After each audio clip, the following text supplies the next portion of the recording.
Bonjour, bon après-midi ou bonsoir à tous et bienvenue dans le podcast de La Niche Aventure. Je suis Claire et je suis ravie de vous retrouver pour un tout nouvel épisode du podcast. Dans la vie, je suis éducatrice comportementaliste canin et créatrice de contenu sur internet et ma mission, c'est d'aider un maximum de monde à comprendre son chien. Une fois par mois, je vous partage sur cette série Dans la Niche mes réflexions sur des sujets que je rencontre et qui me tiennent à cœur autour de la relation humain-animal et de l'intégration du chien dans notre société. Juste avant de lancer cet épisode, je vous invite, si ce n'est pas déjà fait, à me soutenir financièrement sur Tipeee si vous le souhaitez, ou plus simplement à vous abonner et à laisser 5 étoiles et un commentaire sympa sur l'émission de votre appli de podcast préféré. Votre soutien m'aide énormément à faire connaître mon travail au plus grand nombre et je vous en remercie. Pour encore plus de découvertes, de conseils et d'inspiration, je vous invite aussi à vous abonner à ma newsletter en barre d'infos de cet épisode. Et je suis ravie de vous retrouver pour un tout nouvel épisode dans lequel je vais vous parler de nos aventures vétérinaires à Charlie et moi, puisqu'on en a eu quelques-unes et c'est un vrai sujet pour nous que les soins, les manipulations, etc. etc. J'avais déjà enregistré il y a quelques mois un épisode avec Iris Castin sur les soins coopératifs. Je vous mets le lien de l'épisode en barre d'infos et je vous invite à aller l'écouter peut-être au préalable de celui-ci ou en complément, ça vous aidera peut-être à comprendre un petit peu la complexité du sujet.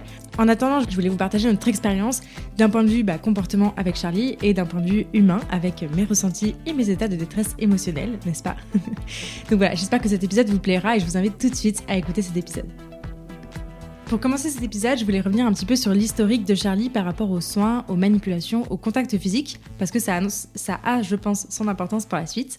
Donc, la première chose que vous devez savoir, c'est que Charlie, c'est un chien que j'ai eu quand il était chiot, quand il était bébé. Je l'ai adopté dans un élevage qui n'était pas ouf, ce qui n'a pas spécifiquement fait de gros travail de socialisation avec Charlie. Donc, ça comprend tout ce que comprend une socialisation, mais ça comprend aussi la partie soins, contact physique, etc., manipulation, qui n'a pas forcément eu. L'autre paramètre à prendre en compte, c'est que les parents de Charlie étaient des chiens de chasse. Donc Charlie est issu d'une lignée de chasse. Et donc ses parents eux-mêmes n'étaient pas forcément très habitués aux soins, aux manipulations, au contact physique. Donc on peut penser qu'il y avait déjà quand même un paramètre un peu génétique dans cette histoire, en plus de sa socialisation et de son habituation petit, pour en arriver jusque-là. Voilà, ça c'était le premier point. Ensuite, j'en avais parlé au travers de différents épisodes. Charlie, ça n'a pas été un chiot hyper câlin, hyper pot de colle, pas du tout. Notre relation, elle a mis du temps à se construire, mais notre relation physique aussi a mis beaucoup de temps à se construire. Je dirais qu'il a bien fallu, 8 mois pour que Charlie apprécie vraiment notre contact avec nous. Alors nous, on n'était pas du tout forçant, on l'a toujours laissé venir, etc. Mais c'est vrai que il venait faire la bagarre avec mon compagnon, il venait des fois réclamer un petit peu des gratouilles, etc. Mais c'était vraiment par petites touches et on n'a pas du tout eu un chiot qui va dormir sur nous, qui va rester collé. Il nous faisait la fête, mais il fallait pas trop le toucher et c'était vite assez, il s'en délaissait assez facilement. Donc sur le contact physique déjà, ça a été quelque chose qui a mis du temps à vraiment se développer, à devenir agréable pour lui. Et puis par rapport aux soins purs et durs, moi quand je l'ai récupéré, j'étais toute jeune, j'avais un niveau de connaissance assez bas, je lisais beaucoup de choses, je me formais sur beaucoup de choses, etc. Mais j'étais loin d'avoir les connaissances que j'ai aujourd'hui, donc si c'était à refaire, je ferais beaucoup mieux et beaucoup plus. Mais en l'occurrence, j'ai fait ce que j'ai pu avec ce que j'avais.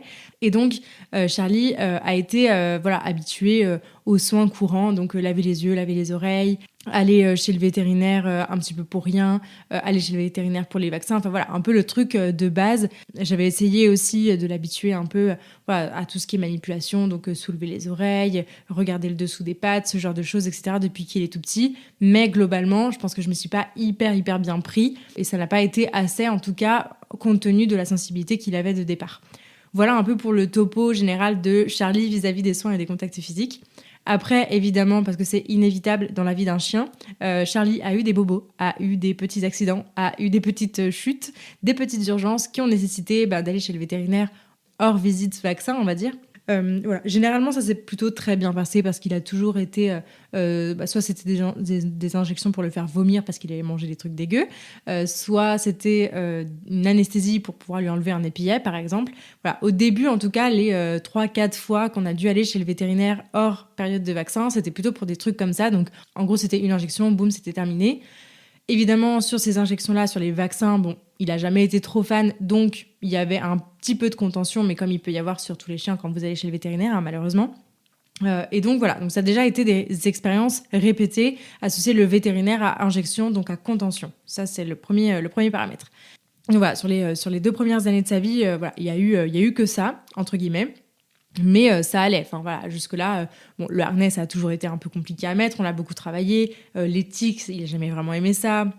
La douche, c'était vraiment réduit au minimum syndical. Mais voilà, on arrivait à gérer à peu près. Et puis, il y a 1 an et demi de ça, je vous en avais déjà parlé sur le podcast, Charlie a fait une chute de plusieurs mètres de haut. Suite à laquelle il a été paralysé pendant plusieurs jours. Et donc, cette chute a entraîné un scanner qu'il a fallu faire 1 semaine après sa chute et pendant laquelle il a été hospitalisé pendant une journée.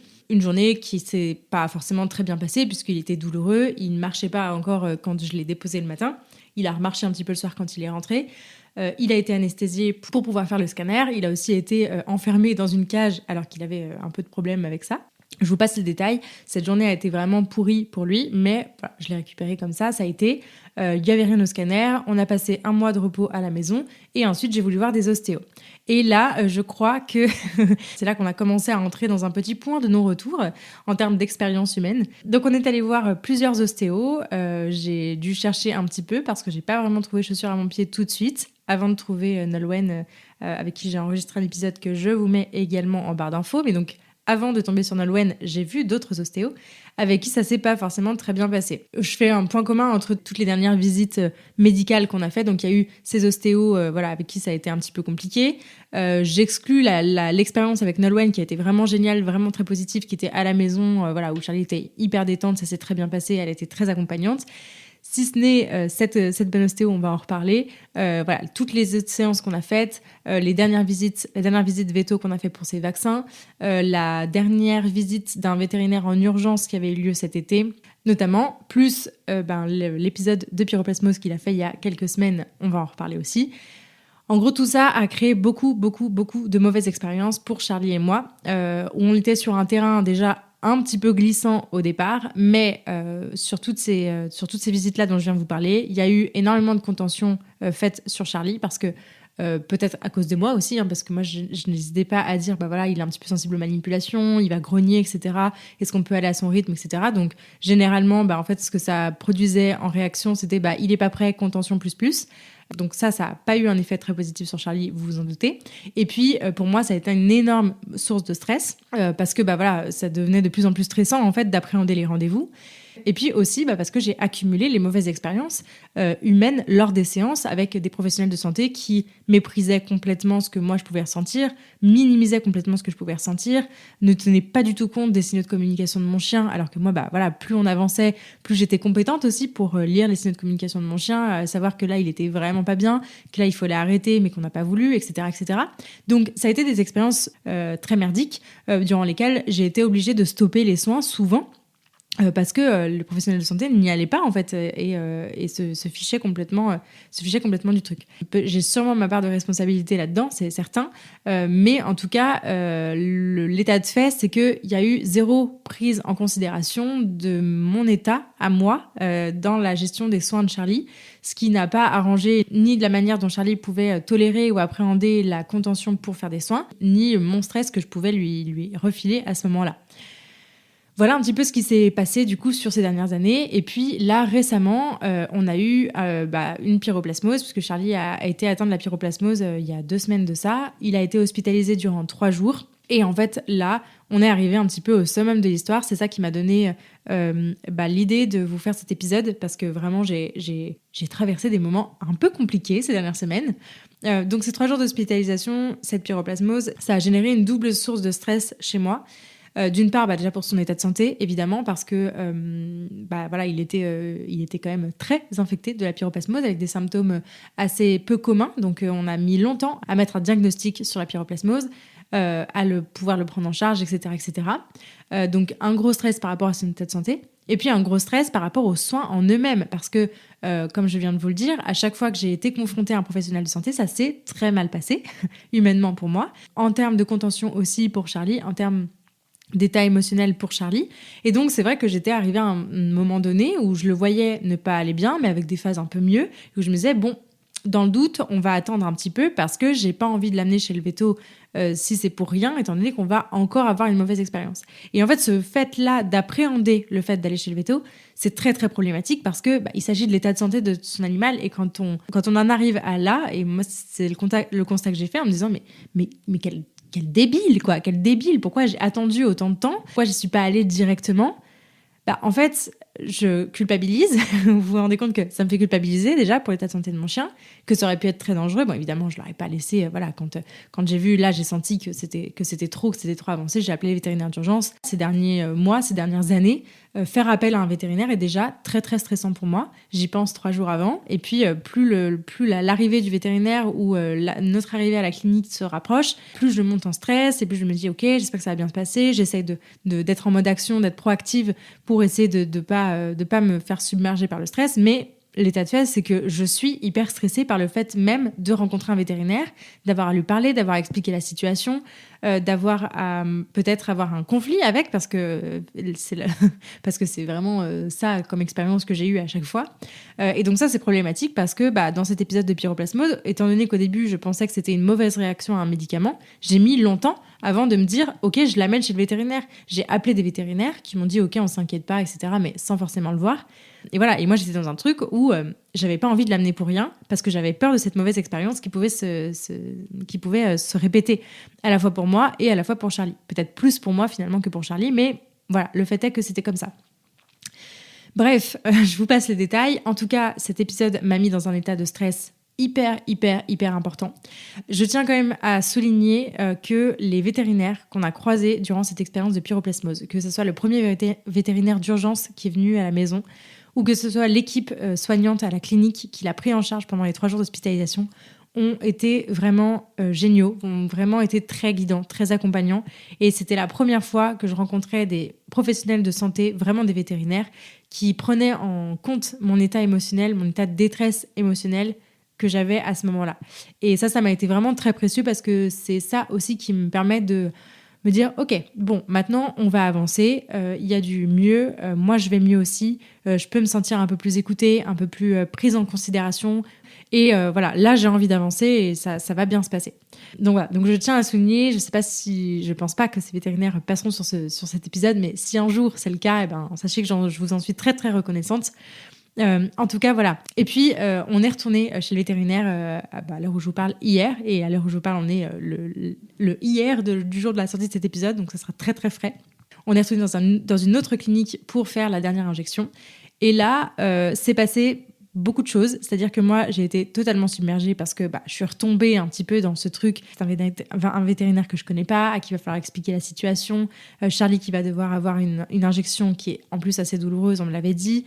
Donc voilà, donc on était redevenus dans un stress extrêmement important. Heureusement, il y a mon mec qui nous a accompagnés pour ce rendez-vous. Et en fait, moi, je suis simplement sortie de la salle. Mon mec a géré, ils lui ont mis une muselière qui n'était pas la mienne parce que je voulais pas contaminer la mienne, avec une mauvaise expérience. Donc on lui a mis une muselière, il a été un petit peu tenu et on lui a fait l'injection. L'injection s'est super bien passée. Une fois que tout le monde a enlevé ses mains, il était ravi, il était trop content, il demandait des friandises à tout le monde.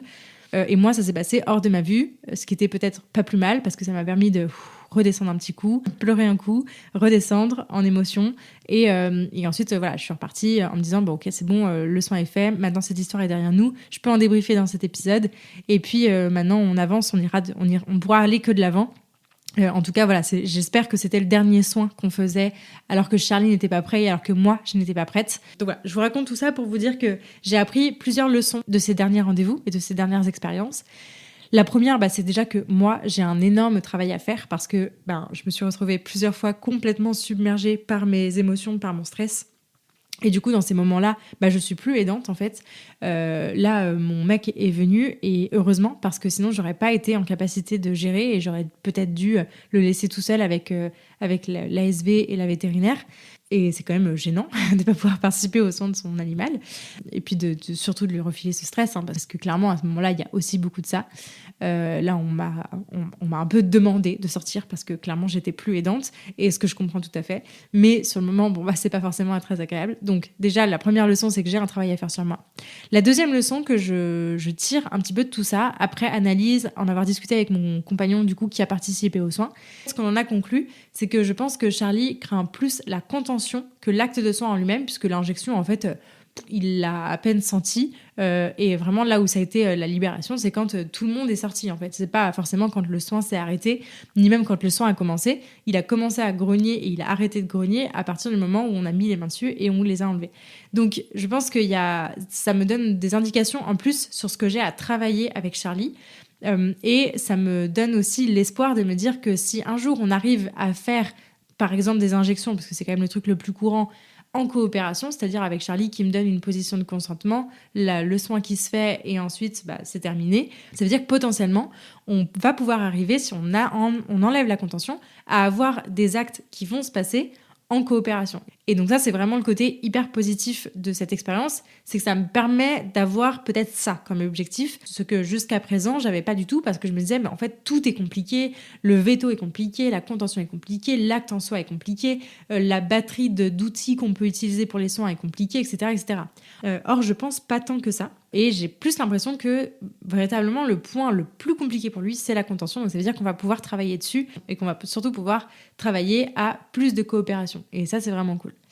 Et puis, le dernier point, la dernière leçon que je tire de cette dernière expérience, c'est qu'on n'a pas encore trouvé le bon vétérinaire, traitant en tout cas. On a trouvé la bonne clinique, je sais que je retournerai là-bas s'il y a des gros cas d'hospitalisation, des grosses interventions à faire, etc. Mais en tout cas, pour ce qui est du vétérinaire traitant, je n'ai pas encore vraiment trouvé, parce que trop de passifs sur le vétérinaire traitant qu'on avait jusque-là. Et puis voilà, cette clinique que j'ai testée, était bif-bof. Ils n'ont pas été de grands conseils quand j'ai posé un peu des questions essentielles pour voir un peu leur philosophie. Ça m'a pas vraiment convaincue. Donc, on n'a pas encore trouvé le bon vétérinaire. Voilà un peu pour l'historique qu'on a sur les soins, Charlie et moi. Donc, ce qu'il faut retenir de ça, c'est que Charlie, ça a toujours été compliqué pour lui, et forcément, plus on enchaîne les mauvaises expériences, plus ça l'est. Mais finalement, la contention l'est peut-être plus que les soins en eux-mêmes.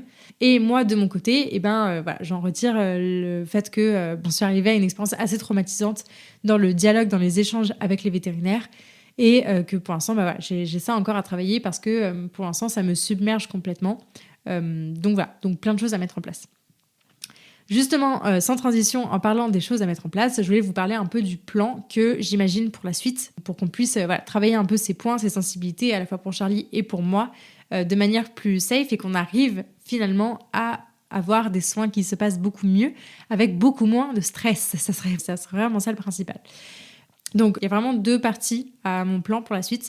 Il y a la partie medical training, entraînement au soins coopératifs, et il y a la partie vétérinaire, puisque pour moi, c'est vraiment deux choses assez distinctes, étant donné qu'on peut faire plein de choses à la maison avec de l'entraînement. Mais c'est pas pour autant que ça sera forcément gagné chez le vétérinaire, parce que chez le vétérinaire, il y a toute une phase d'odeur qui va être compliquée, de personnes tierces qu'il ne connaît pas qui va être compliquée, etc., etc. Donc, pour vous parler un petit peu plus du medical training, déjà, je vous invite, comme je vous le disais au début de cet épisode, à écouter mon épisode avec Iris Castin, sur lequel on a parlé des soins coopératifs, puisqu'elle est bien spécialisée, bien calée sur le sujet. Je vous invite à aller l'écouter. Pour revenir un peu sur le medical training et vous dire ce que c'est, donc l'entraînement au soins coopératifs, c'est donc une manière d'entraîner le chien à vivre positivement les soins et à y être acteur. Donc, ça veut dire qu'on va apprendre déjà à respecter le consentement de son chien, on va apprendre à lire ses signaux de communication, parce que c'est vraiment là-dessus que ça va être basé. Et puis, on va venir travailler en désensibilisation sur des manipulations, sur des objets qui vont toucher, en veillant à respecter que le chien soit dans une position de consentement et à arrêter l'acte, le geste, l'introduction de l'objet si le chien retourne sur sa zone de sortie, demande une pause, exprime un mal-être. De cette façon, on va avoir un chien qui va être complètement acteur du soin, et c'est lui qui va me dire si oui ou non il est prêt, si oui ou non il est OK avec ça. etc., etc. Et donc évidemment, plus le chien va être entraîné, plus sa zone de tolérance et sa positivité, sa résilience par rapport aux soins va être élevée. Donc ça demande évidemment du travail et c'est assez long, mais les résultats sont assez incroyables.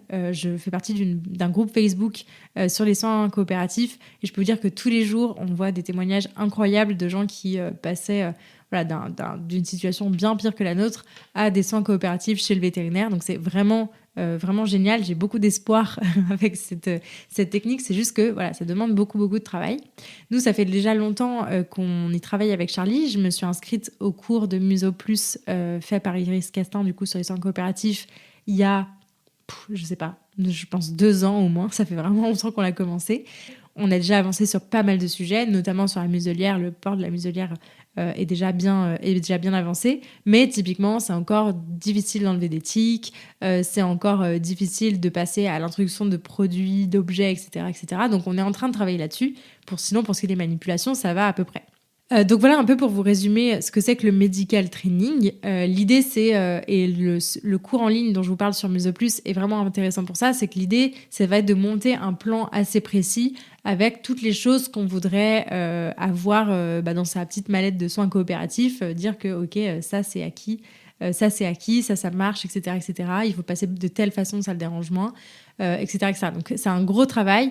Si jamais vous rencontrez cette problématique et que vous avez envie de travailler ça, vous avez envie de vous faire accompagner, je vous invite soit à aller regarder, à jeter un œil au cours en ligne de MusePlus, soit de vous faire accompagner par quelqu'un qui est instructeur en soins coopératifs, ce qui n'est pas mon cas. Je vous mettrai un site de référence où vous pourrez trouver des professionnels qui sont familiers avec ces pratiques.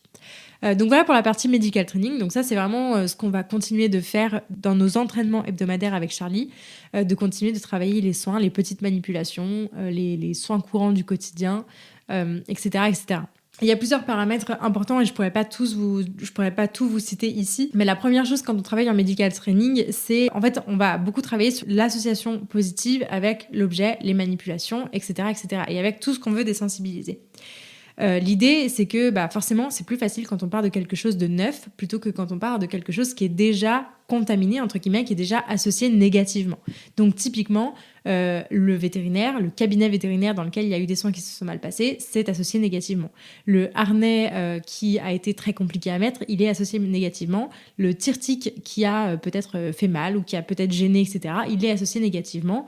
Et telle manipulation, par exemple, tenir la tête d'un côté pour pas que le chien morde, ça peut être aussi associé négativement. Donc l'idée, ça va vraiment être de venir travailler sur tous ces points qui sont mal associés, soit en passant par une désensibilisation, donc on va tout déconstruire pour reconstruire quelque chose de positif, soit, et généralement le plus simple c'est ça et le plus efficace c'est de changer d'objet quand on le peut, ou changer d'outil ou de vétérinaire ou d'endroit pour qu'on reparte d'une base neutre, une base qui ne veut rien dire parce qu'on ne connaît pas, d'un truc inconnu, pour le faire passer du stade inconnu au stade positif.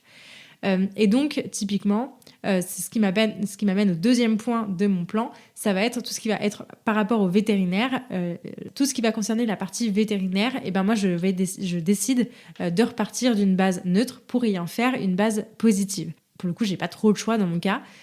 Chez notre vétérinaire traitant, en tout cas, il s'est passé beaucoup de soins, il y a eu beaucoup de douleurs, il y a eu de la contention, il y a eu des cris, il y a eu des larmes, il y a eu beaucoup de choses. Donc, je souhaite pas repartir de cette base-là parce que ça serait vraiment trop compliqué. Déjà, mon premier point, pour ce qui est de la partie vétérinaire, ça va être d'en changer, de trouver quelqu'un avec qui je me sens déjà un peu plus à l'aise, moi, pour que mon expérience soit un peu plus positive aussi. Et puis pour qu'on puisse y aller pour rien, qu'on puisse aller passer des moments chez le vétérinaire juste pour faire des exercices qui n'ont rien à voir avec les soins, côtoyer les assistantes vétérinaires, côtoyer les vétérinaires en eux-mêmes, et aussi de les voir dans un cadre où il se passe rien, où cette personne est associée à la distribution de bonbons, ça serait vraiment génial. Donc ça fait vraiment partie intégrante de mon plan pour la suite. Évidemment, après, il y aura toute la partie participation aux soins. On va aussi intensifier notre travail, notre entraînement sur, par exemple, les injections. Donc, travailler avec un critérium qui va venir faire des petits pics sur la peau. Ce genre de choses, tout en étant en posture de consentement. Et je rêverais qu'un jour, on puisse faire les soins et les vaccins. Les prochains vaccins sont dans 6 mois. J'adorerais que les prochains vaccins puissent se faire en coopération avec Charlie qui a la tête posée sur mes genoux, avec sa muselière qu'il arrive à tenir au cas où, et avec le vétérinaire qui pique sans qu'on ait à toucher Charlie autrement que par ce vaccin-là. Donc ça va vraiment faire partie intégrante à la fois sur la partie medical training, entraînement aux soins à la maison, et à la fois la partie généralisation chez le vétérinaire. Le point important que je voudrais souligner ici, c'est que c'est quand le chien n'est pas prêt. Et ça, c'est une grosse question. On l'a traité notamment dans l'épisode avec Iris. C'est quand le chien n'est pas prêt, qu'est-ce qu'on fait ? En fait, quand le chien n'est pas prêt, c'est pas le moment de faire un entraînement. C'est pas le moment de faire du medical training. Vous l'aurez compris, tout l'intérêt du medical training, c'est qu'on va associer positivement des choses, des actes, des objets. Donc, quand on est en situation d'urgence, entre guillemets, où il faut faire le soin, parce que la santé de notre chien en dépend, parce que c'est maintenant, il faut le faire, mais que notre chien n'est pas prêt, ce que je vous conseille le plus, c'est la sédation.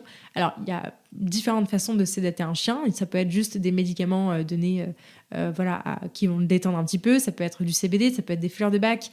Ça peut être carrément une anesthésie, selon le cas. En tout cas, il ne faut pas avoir peur de demander une manière de pouvoir sédater notre animal pour que ça se passe le mieux possible, pour que le soin soit le moins négatif pour lui et que ça ne fasse pas trop rétro-pédaler.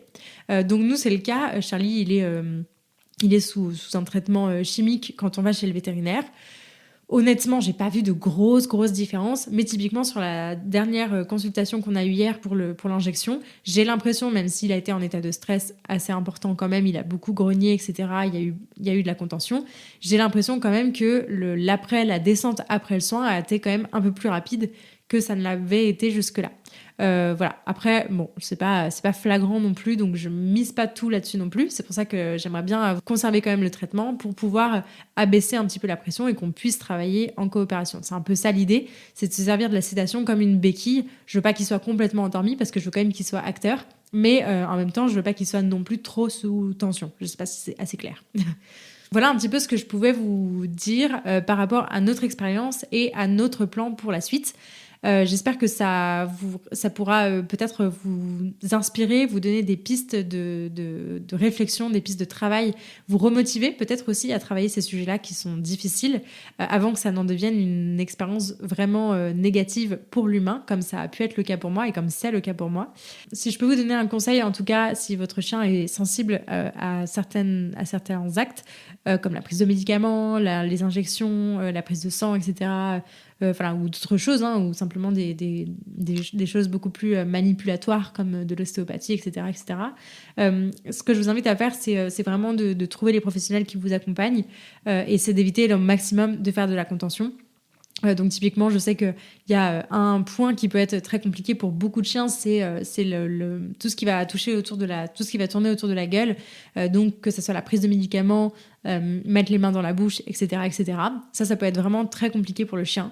Et moi, je vous conseillerais toujours d'éviter au maximum de mettre les mains dans la bouche. Par exemple, pour la prise de médicaments, moi, je coupe des gros morceaux de knacky, je mets les médicaments dedans et ça passe ni vu ni connu, parce que la knacky est beaucoup plus appétante et beaucoup plus en grosse quantité que le médicament. Je préfère que le chien ait mangé un gros bout de knacky, mais avec l'assurance que le médicament soit bien passé, plutôt que de m'y reprendre à 5 fois parce que le médicament n'est pas passé au fond de la bouche, au fond de la gorge. Ça, ça fait partie des actes qui peuvent être très traumatisants pour un chien, bien plus qu'on ne le pense, qui sont très, très, très difficiles à rétro-pédaler pour reprendre de manière positive derrière.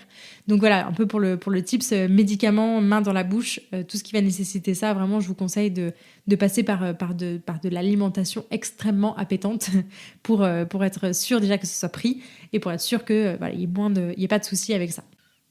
Voilà ce que je pouvais vous dire là-dessus. Et puis, pour terminer cet épisode, je voulais juste faire une rapide aparté sur les tiques, qui est un peu un cas pratique pour moi parce que cette expérience avec la pyroplasmose a démontré pas mal de choses. Alors, pour ce qui est des tiques, vous ne serez pas sans savoir qu'il y a un gros débat entre traitement chimique et traitement naturel pour la prévention contre les tiques. Évidemment, comme beaucoup de gens, j'ai essayé beaucoup de méthodes naturelles contre les tiques pour Charlie. Il a eu un collier en perles de céramique, il a eu une médaille tic clip, il a eu des pipettes, il a eu des colliers, etc. Il a eu beaucoup de choses. Notre situation, c'est que ça n'a jamais enlevé 100%, ça n'a jamais évité 100% des tics. On a toujours eu des tics avec les méthodes naturelles, même si on en avait beaucoup moins et qu'elles étaient beaucoup plus anecdotiques, elles étaient quand même là. Et dans le même temps, en soi, ça m'aurait pas dérangé si j'avais pas de mal à les enlever, il n'y a pas de souci. Sauf que pour Charlie, enlever des tics, c'est devenu le truc très très compliqué. Et l'année dernière, on en est arrivé à un point où j'ai failli me faire mordre une fois en enlevant une tic. J'ai pas du tout voulu continuer là-dessus, j'ai pas voulu forcer parce que je me suis dit que c'était trop triste et trop grave d'en arriver là, de perdre complètement la confiance de mon chien dans un soin aussi anecdotique qu'enlever une tique. Donc je me suis dit ok, la balance bénéfice-risque elle est là, je vais donc mettre en balance la relation de confiance que j'ai avec mon chien et le risque qu'il se fasse contaminer par une tique. Pour moi le choix il a été vite fait et j'ai préféré me tourner vers un traitement chimique à contre-cœur, je vous assure, mais j'ai préféré me tourner vers un traitement chimique pour m'assurer que je pouvais m'éviter cette situation-là d'avoir à enlever des tiques en situation très compliquée pour pouvoir le travailler quand il n'y en a pas et que le jour où on est bon, ok, on peut se repasser à d'autres traitements et me dire ok, je peux enlever des tiques tranquillement. Pas de souci avec ça. Je fais cette petite aparté parce que j'ai reçu quelques messages pas très cool entre l'année dernière quand j'en avais parlé et cette année quand j'ai redit que j'avais donné un traitement chimique. C'était simplement pour souligner que l'essentiel c'est de faire au mieux. Et quand il s'agit de soins, quand il s'agit de la santé, mais quand il s'agit d'autres choses aussi, il faut toujours mettre en balance les bénéfices et les risques de chaque acte. Et là, en l'occurrence, je préfère assurer la santé de mon chien d'un point de vue prévention contre les tiques plutôt que de détruire complètement notre relation de confiance avec, en tenant compte de sa sensibilité de base là-dessus. Donc faites au mieux de ce que vous pouvez et en fonction de ça, faites ce que vous voulez en fait et ne laissez pas les autres en juger parce que c'est vous qui décidez et qui faites en connaissance de cause et en conscience, c'est ça vraiment le plus important. Donc voilà un petit peu pour nos aventures vétérinaires du moment. Charlie a aujourd'hui 3 ans et demi. Ça a été ces derniers mois vraiment beaucoup de stress généré par rapport aux soins. J'espère que les prochaines années seront un peu plus détentes. En tout cas, je suis très motivée et très déterminée à pouvoir travailler ça de manière beaucoup plus positive parce qu'il est très très très réceptif à ces entraînements-là et il adore ces entraînements-là. Donc on va pas s'en priver, on va vraiment le travailler et j'espère pouvoir vous refaire un épisode dans quelques années en vous disant on y est arrivé. Merci beaucoup de m'avoir écouté jusqu'au bout et d'avoir passé ce petit moment avec moi. J'espère que ce nouvel épisode vous a plu et si c'est le cas, je vous invite à en parler autour de vous et à le partager sur les réseaux sociaux en me taguant @lanicheaventure. Pour enrichir votre écoute, ne rien rater des prochaines sorties et pourquoi pas vous faire accompagner dans l'éducation de votre chien, n'hésitez pas à visiter mon site, à soutenir mon travail sur Tipeee, à vous abonner à la newsletter et à me rejoindre sur les réseaux sociaux. D'ici là, prenez soin d'eux, prenez soin de vous et je vous dis à la prochaine!